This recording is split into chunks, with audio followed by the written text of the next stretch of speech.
जरांगेंच्या तोंडी ठाकरे पवारांची स्क्रिप्ट आहे ही टीका उपमुख्यमंत्री देवेंद्र फडणवीस यांनी केली। त्यावरूनच आता उद्धव ठाकरे यांनी जोरदार पलटवार केला।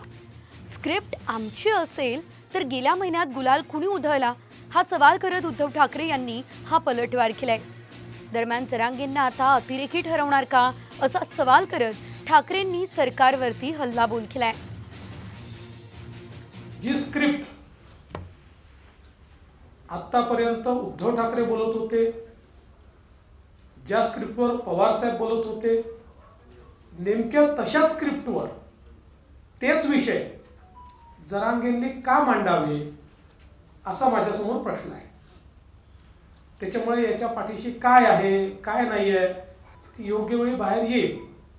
तुर्तस एवढंच आहे, कायदा सुव्यवस्था न बिघडवता कोणी आंदोलन केलं तरी आमची हरकत नाही। एखादीची मागणी कदाचित चुकीची असेल किंवा पूर्ण करता येत नसेल तर त्याला विश्वासात घेणं हे राज्यकर्त्याचं काम असतं, त्याला गुन्हेगार ठरवणं हे राज्यकर्त्याचं काम नसतं। असा राज्यकर्ता बिनकामाचा असतो।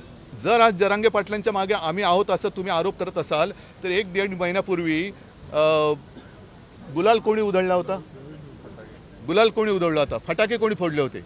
म्हणजे जर तुम्ही त्यांची SIT लावत असाल तर माझं म्हणणं असेल की SIT चौकशी चिवटपणाने करा, चिवटपणाने त्याची चौकशी करा, मध्ये सोडू नका। कोणी आंदोलनाला उभं राहिलं तर त्याच्यावरती तुम्ही त्याला गुन्हेगार ठरवायचं। ज्या पद्धतीने उत्तरेतले शेतकरी गेल्या वर्षी 1-1.5 वर्षापूर्वी आंदोलनाला उतरले होते त्यांना अतिरेकी ठरवण्यापर्यंत मजल गेली। आता जरांगे पाटलांसुद्धा तुम्ही अतिरेकी ठरवणार आहात का? हा एवढाच भाग राहिला आहे आता। म्हणजे कोणी न्याय हक्कासाठी उतरायचंच नाही।